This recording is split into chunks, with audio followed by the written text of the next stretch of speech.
Aliens Explored is a weekly podcast exploring famous and obscure cases of UFO sightings, alien abductions and other strange events from both a believing and a skeptical perspective whilst keeping an open mind. I'm Stu Jackson, a professional actor and amateur ufologist with a particular interest in the crop circle phenomenon. I'll be debating that otherworldly visitations are real. The truth is out there. And I'm Neil Kelly. I'm a professional actor as well and used to work for the military as an intelligence analyst. I'll be arguing from a more doubtful point of view. I mean, it's all a bit far-fetched, isn't it? In December 2020, the former director of space programs for the Israel Ministry of Defense, Haim Eshed, claimed in an interview that the United States government had been in contact with extraterrestrial life for years and had signed secret agreements with the Galactic Federation in order to do experiments on Earth. Join Neil and Stu as they discuss this very topical and very exciting revelation here on Aliens Explored.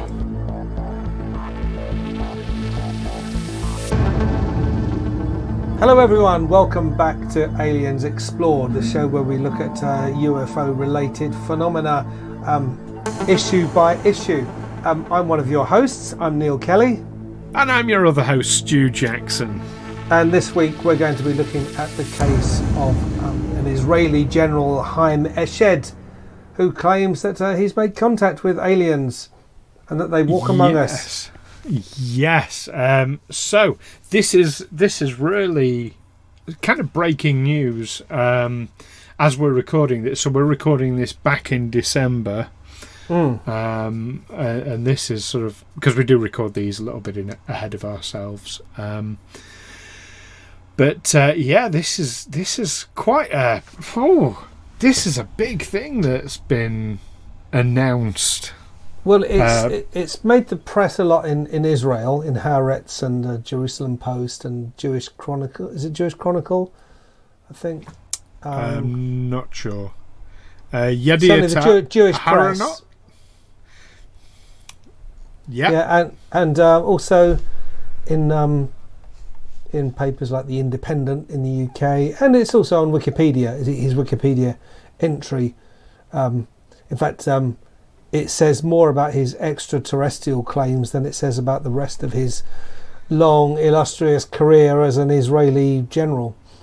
Well, I think that's worth a good mention right there. Is he does have very genuinely a long, illustrious career. He was head of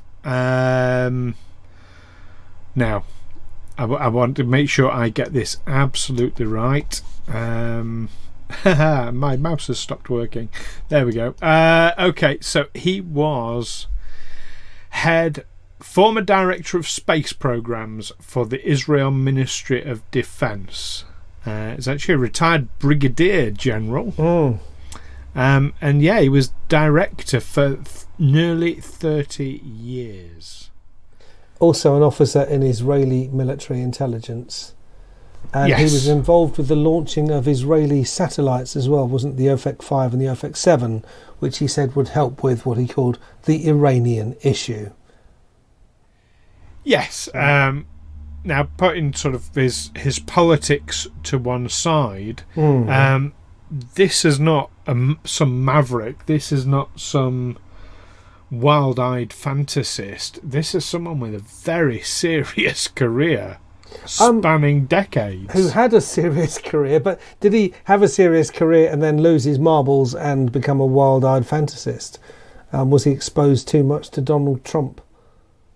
Well, there's been reports that, in talking to him, no, he's as sane and rational as he has ever been. I mean, he is getting on a bit.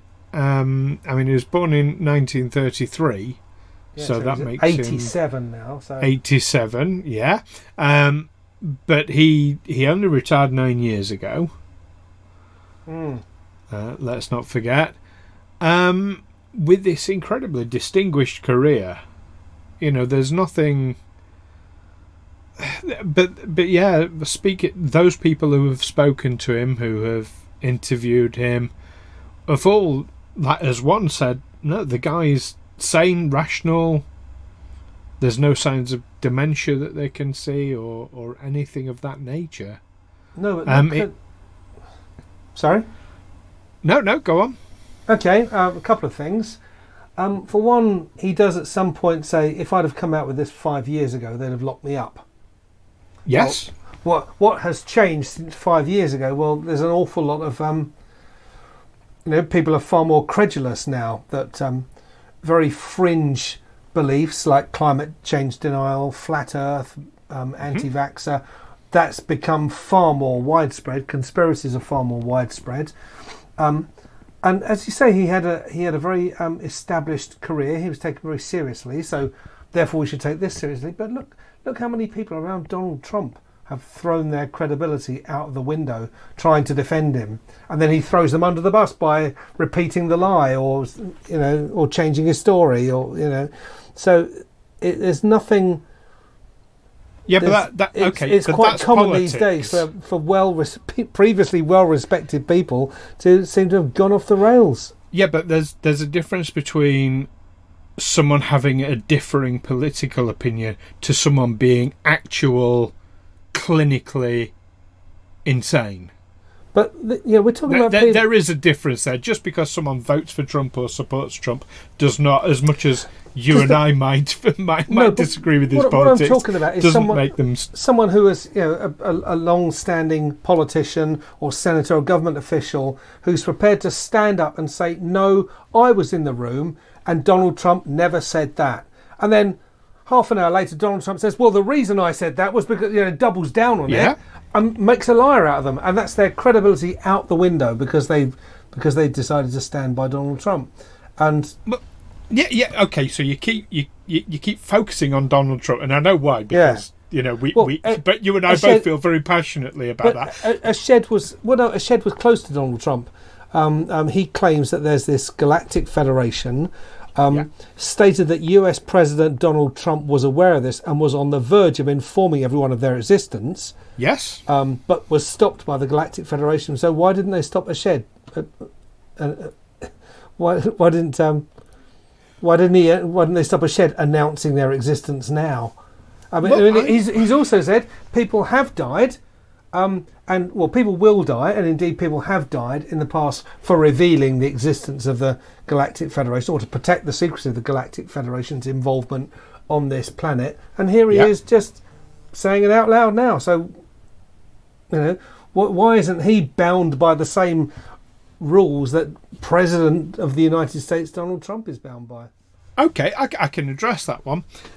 So, for one thing, he's no longer in the same position he was in, and it is very easy for people to say, "Oh yeah, but he's old, we can dismiss him." So straight away he is less of a credible threat than an actual United States president. But that runs counter to the fact you're saying, well, on the one hand, he's this highly respected head of the Israeli space program, father of the Israeli satellite program, so we should respect him. But on the other hand, we shouldn't take too much notice of what he says now because he's just an old man. No, what I'm saying is that the decriers, the naysayers, are likely to say, yeah, but he's not credible, look how old he is. Well, it's not because of his age. I mean, it could be because he's retired. But, you're still bound by these secrets. They don't once you sign the Official Secrets Act in this country, you don't stop being bound by it as soon as you change jobs or retire. But he has said, the reason he's come forward with this now is because, very simply, he's got nothing left to lose. So let's say he was bumped off, killed off for revealing this. That would look really suspicious. He comes out and admits this thing publicly, and then he's killed. I mean, that would be almost an admission of guilt. That would convince me, though, or to make it more convincing. But he says nothing left to lose. Okay. But he does have something to gain, because he was speaking about his new book, The Universe Beyond the Horizon, Conversations with Professor Haim Eshed. which apparently is just being released in Hebrew language. Now, in November, that was released, November 2020. November, So Nick Pope, writing in The Independent, he used to actually investigate UFOs for the Still British does. Ministry. Not for the Ministry of Defence anymore, but yes. No, but formerly for the US Defence. What he said to NBC News were that the claims were either a practical joke or a publicity stunt to help sell Mr. Eshed's book. Or, because you're only giving me part of that quote, Nick Pope went on. Okay, he also said his words might have been lost in translation or someone in the know is breaking ranks. There you go. Well, I don't know what that refers to. Well, basically, Haim Eshed is in the know, and breaking ranks is saying things that shouldn't be said. Now, NASA doesn't know anything about this. Or NASA claims not to, no. They said that one of the agency's key goals was the search for life in the wider universe, has yet to find signs of it, or yet to acknowledge publicly they found signs of it. Yeah. So we got this guy saying there's this Galactic Federation, which is straight out of is it Galaxy Quest or what's the? Thinking Star Trek. Is it Star Trek? The Galactic Federation. Yeah. The Galactic Federation. But that's just a name for a collective. Okay, but he's claiming that they've done a deal with us that we have some resource that they need, and in return for their technology. But surely these highly evolved aliens whose technologies and civilizations are far advanced than our own know that if they provide us with their advanced technologies, we'll just use it to kill each other. You know. Well, and if we've had, if they provided us with, for instance, anti-gravity transportation systems back in the 1950s, yet to see any evidence of it. Unless it's being used discreetly. Unless so discreetly that it no one could ever know that it's ever being used for anything. And let's not forget the cost. Ideally, you'd equip military aircraft with that capability, but of course you can't do that without revealing that the technology exists. Well, we talk about UFOs a lot. How do we know that some of those UFOs are not man-made UFOs utilising gravity technology? Well, how do we know that they're utilising anti-gravity technology? You see something flying in the sky, you don't really know. Exactly. But Okay, and he's claiming that the Extra-Terrestrial Federation included an underground base in the depths of Mars where American astronauts and alien representatives mingle. Perhaps if he could name one of these astronauts who's been there. Just to go back, because you're throwing a lot of things out. Yeah. And to address them. So way back you said about him promoting his book and suggesting that perhaps that was his motivation. Now, interestingly, I have tried to find his book online. Not online, but where can I buy his book? Because obviously, if he's doing this as a way of promoting his book, it's going to be plastered everywhere, isn't it? The man who spilled the secrets. Here, buy his book. I've searched and searched. I've searched your Amazons, your eBays. I've searched Google in general. I cannot buy a copy of his book. I'd like to. I would like to read it. Is it only available in Israel, perhaps? If it's... Well, surely Google I'd still be able to find some trace of it. I can't find any trace of it whatsoever. It's unusual, I have to admit. But if it is a marketing ploy, it's a really shit one. It's got to be said.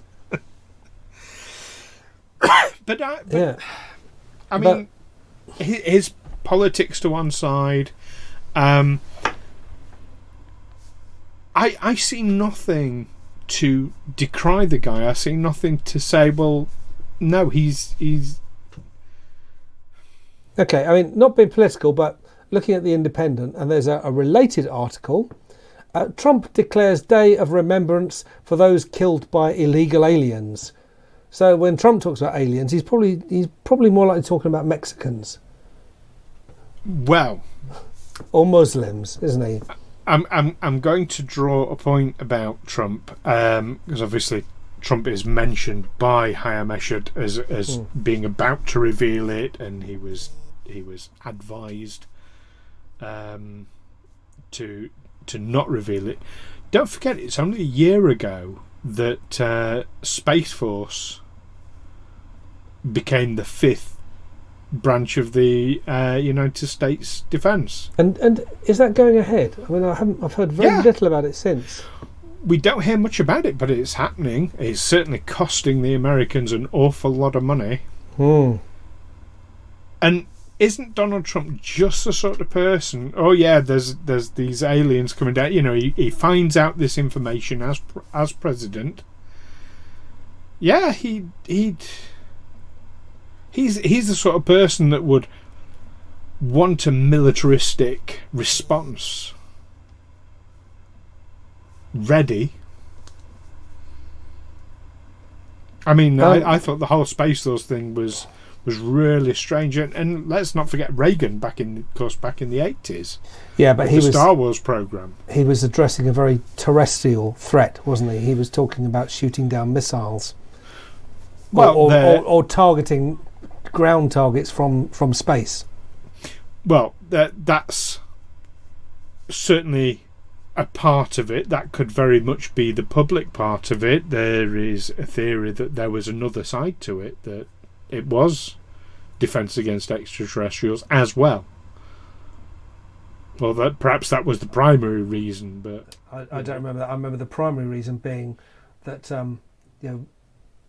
after decades of talking about mutually assured destruction and no one will be insane enough to press the button, Ronald Reagan started talking about winnable nuclear wars and saying that we can put up this shield, this Star Wars shield that would neutralise the threat of Russian missiles, so we can attack them with impunity. Yeah. I mean, publicly that was never a thing, but certainly within the UFO community that was certainly theorised. And certainly there was more to it. And certainly there were a lot of offshoots from the Star Wars program that made it into more mundane military use. Oh, that's like rail guns and that's a common thing, though. I mean, a lot of technologies are advanced by the military, by military spending, because they have unlimited budgets. That's what, But coming back to Eshed's claims, this isn't without precedent. So Eisenhower's granddaughter said that her grandfather had been party to, in a very similar thing, that her grandfather had been party to some sort of agreement with extraterrestrials, that they had agreed Area 51 could be used as a base for these aliens. Yeah. I can hear you typing furiously to check this out. Yeah, I'm just trying to verify something. 1957. There you go. But yeah, so I don't know. I still think, why would he do this? Why would he come forward and say this if it were not true? To promote his book. Or perhaps he's confused about something. That's a hell of a thing to be confused about, because he has come up with some very specific things. As you say, the idea, this concept that there's an underground base on Mars. On Mars, and American astronauts are there. Just Americans, are there? No Russians or Chinese? Or... No. Well, not just American astronauts, but extraterrestrials as well. There's that. There's the concept that there is a formal agreement that they can do experimentations. Yeah, I'm. A lot of it ties in with it would certainly explain a hell of a lot. Let's look at it that way. Well, yeah, it fits into previous musings about UFOs and such, but I mean, sort of go with me a little bit hypothetically. If this were true, he would be a person in the know. He would be, but it's just the fact that he's saying, well, people can't know about this because we're not ready for it. People will panic. People will die. And here he is saying it out loud. This thing that I'm telling you, you can't know. Well, that's what I don't get, that basic contradiction in terms that he's telling you something you're not supposed to know because it's too dangerous for you to know. And yet I'm telling you what it is. It's dangerous. And you can't unknow it now. Well, you either believe him or you don't. I can answer that, which is that it is part and parcel of the acclimation. We've talked in previous episodes about humanity and society being prepared, being drip-fed, almost like, almost kind of programmed, for want of a better word, into preparation for alien contact. And this could be part of it. Here is someone who can come forward, who some people will dismiss, some people will accept. And the more you have I say little, it's a big thing, obviously. But in the grand scheme of things, like across, say, a 10-year period, a little thing like this happening every so often, a few more people get to accept the idea that, yeah, all right, aliens might be visiting the Earth. A few more people believe each time, and they get more and more comfortable with the idea. It is a slow acclimation, but you need these big displays that, yes, some people will reject, some people will be swayed by. And those people who are swayed by things, generally speaking, tend to stay swayed. So as you sway more and more people, a larger amount of the population becomes more aware of what's going on, until you get to a point whereby the vast majority, and there's an exponential growth there. So as you pass a certain point, there's there's a name for it. It's like the event horizon, but statistical. I'm sure one of our listeners would know the correct term. But as you get past that point, it then takes on a life of its own, and as lots and lots of people know about it, and it becomes the new norm, the people who don't believe become the strange ones, the fringe people. And that's the time when humanity's ready. But that's the thing, because you are disappearing into the world of conspiracies, and I know that there are actual conspiracies out there.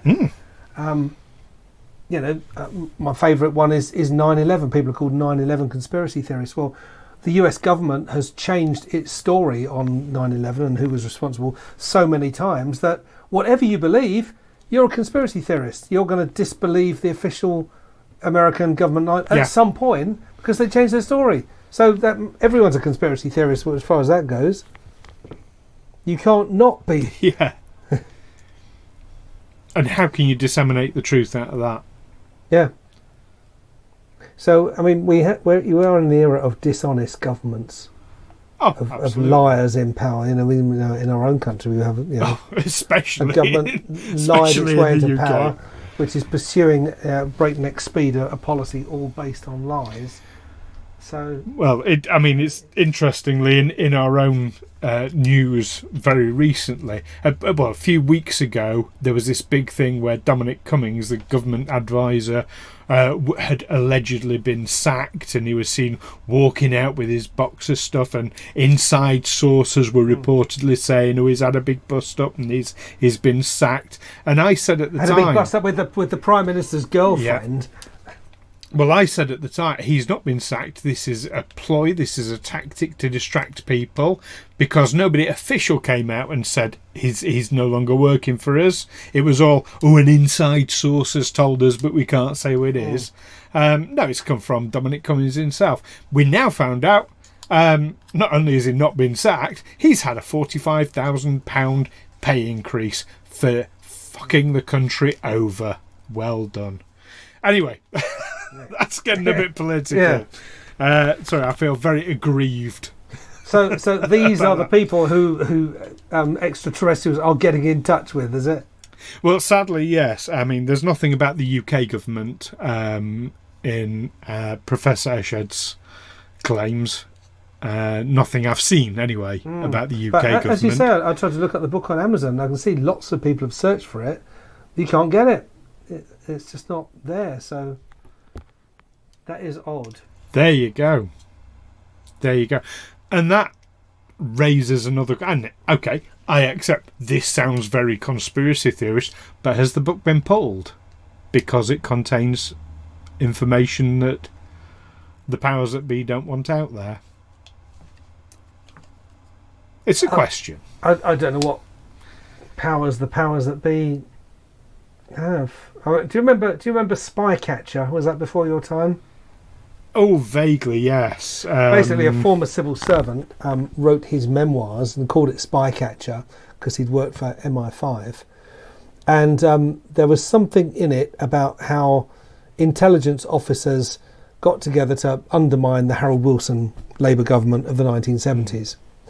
And it was a book that wouldn't have sold. It wouldn't have attracted any interest, really, apart from the fact that Margaret Thatcher hit on, oh no, he can't be telling stuff about our security services, so she banned it. And you couldn't get it in this country, but of course anyone who was going over to the continent, it was on the bookshelves in every bookstore in France, Holland, Belgium, there it was, piles of copies of it for British visitors. Everywhere that Brit visitors would go, there it was on sale. I think it was even on sale on the ferry. There you go. But we live in a different world now, so I mean, if it is the case that this book has been pulled, that raises some interesting questions. But there's nothing about that, is there? It just says, some publicity stunt to sell his book. What book? It's written by author Hagar Yanai. Published in November 2020. Yeah, who's also, by the way, a respected author. There he describes how aliens have prevented nuclear disasters, averting an unspecified atomic disaster at Cuba's Bay of Pigs. Yeah, well, they didn't stop Chernobyl, did they? Well, no. or the Japanese reactor that got destroyed by a tsunami. And, there's so much information we don't have about that. We don't know causes, we don't know effects, we don't know why they stopped some things, why they didn't stop others. And just because they may have technology way in advance of ours does not make them necessarily omnipotent and all powerful and able to just stop any nuclear reaction with a snap of the fingers. So, but he's effectively turning whistleblower on his own department. I mean, whistleblowers usually come from further down the ranks, don't they? They see that the higher up are doing something that they shouldn't do. So how long has he had this bottled up? Absolutely unprecedented. Well, not that unprecedented, but he's sat. Well, nearly 40 years. If he found out about it when he first came in as director of space programs, assuming he found out early on in that role, nearly 40 years. But there's absolutely no way he could have talked about it whilst in the role. Coming out with it straight after retiring, I think, would have been incredibly dangerous.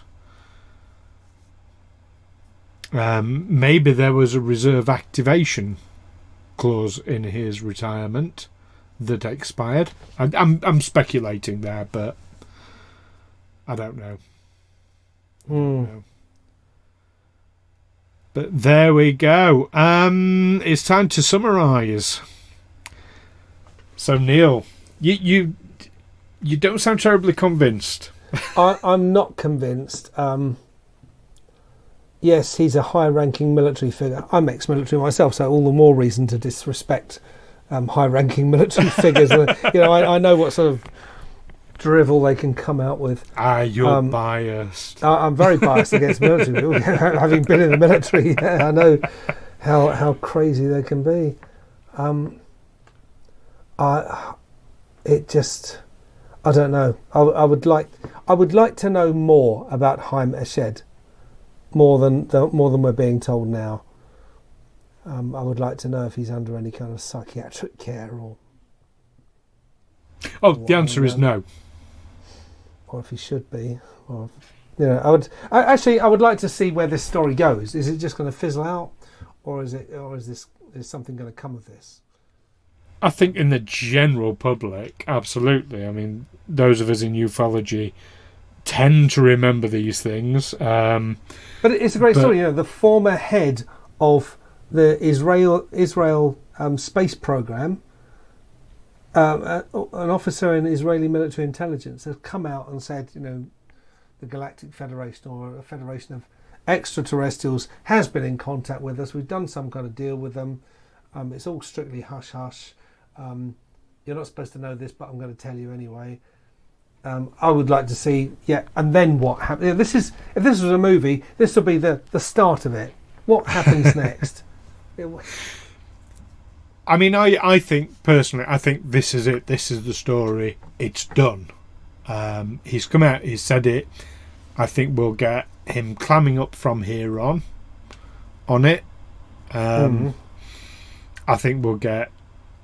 I mean, NASA said their piece that, oh no, we don't know of any extraterrestrials. There you go.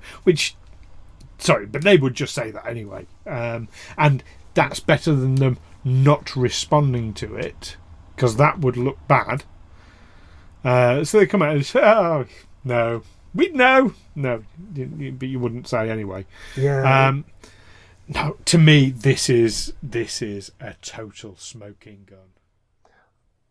I'm just so aware you could get sucked down such deep rabbit holes when you get into conspiracy that on the one hand you've got someone like Haim Eshed saying something that you think, oh, that sounds believable, and then when NASA say, well, no, we don't know anything about this, it's bollocks.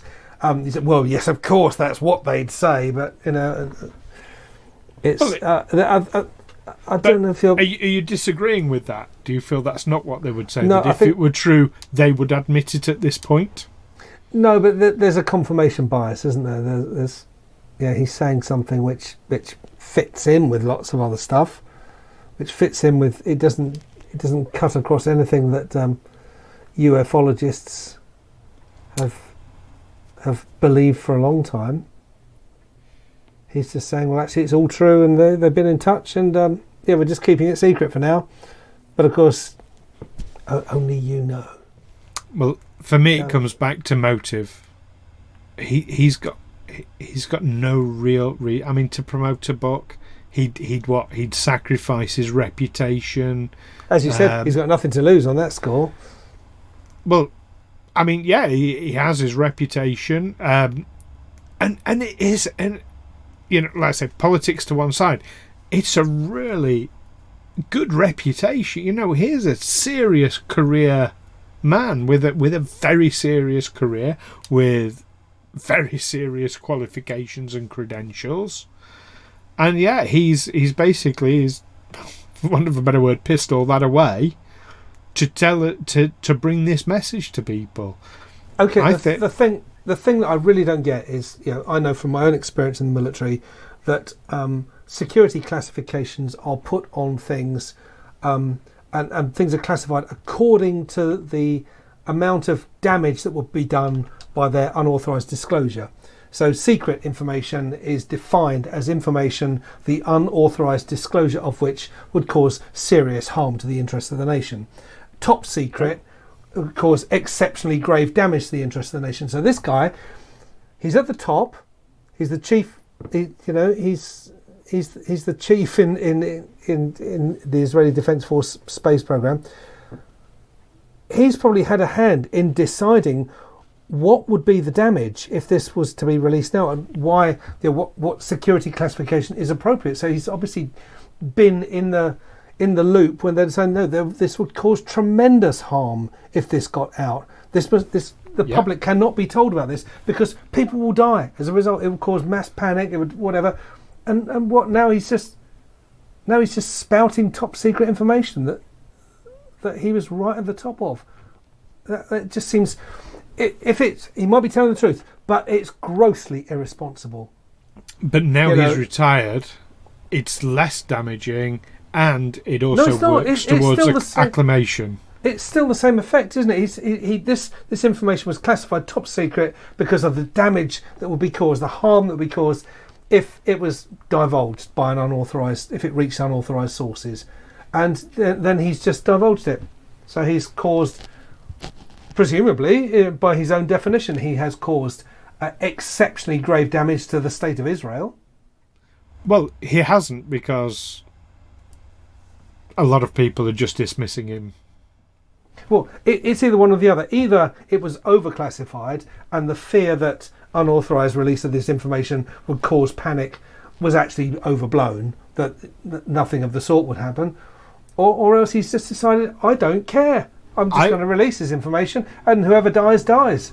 I would say that there is a world of difference between an active director of a space program revealing something like this and a retired director of a space program revealing it. I think there is a different response that you can expect from society.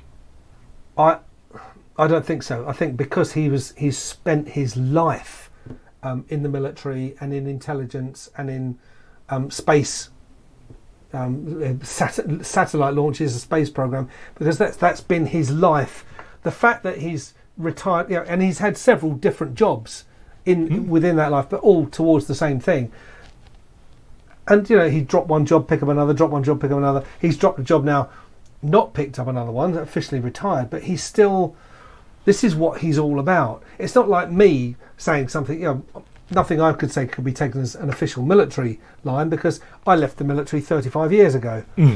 But with someone like him, no, I think he carries. When you look at his Wikipedia entry, it's all about his career: electronic engineering, aeronautical engineering, military intelligence directorate, and then boom, straight underneath his extraterrestrial claims. You can't. He's retired too recently to separate the two. Oh, absolutely. But I mean that, and let's not forget there is also the possibility that just because he was told he had to keep it under wraps as director doesn't mean say he agreed with the assessment. But he would have made the assessment. That's what I'm saying. I think if you've got this Galactic Federation telling Donald Trump what to do, I think the director of the Israel space program is probably easier to tell what to do. Anyway, we started summarising some time ago, and then we got on tangent. So there we go. But what do you think, listeners? This is clearly a bit of a hot subject for Neil and I. Something we're getting we're coming to blows over it. I'll see you outside. We're certainly but no, 2 meters apart and no more than 6 of us. Well, we'll fight a socially distanced duel. But what do you think, listeners? Do you agree with Neil that there's just something very strange about all this and it's not to be taken too seriously? Or do you agree with me that this is something we should be listening to very, very carefully? Or is there something else going on, do you think? Do tweet us, message us, tell us what you think.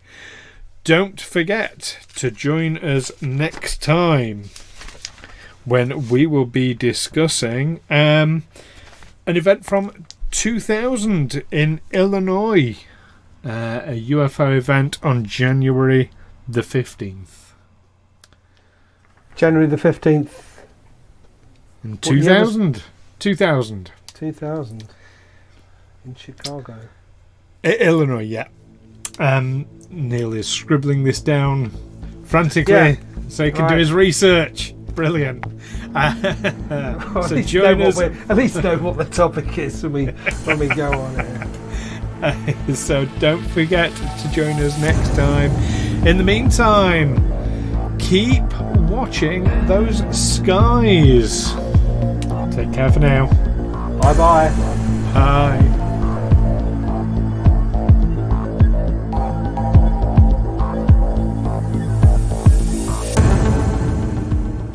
Aliens Explored is a Feagle Films production in association with Juicy Falls.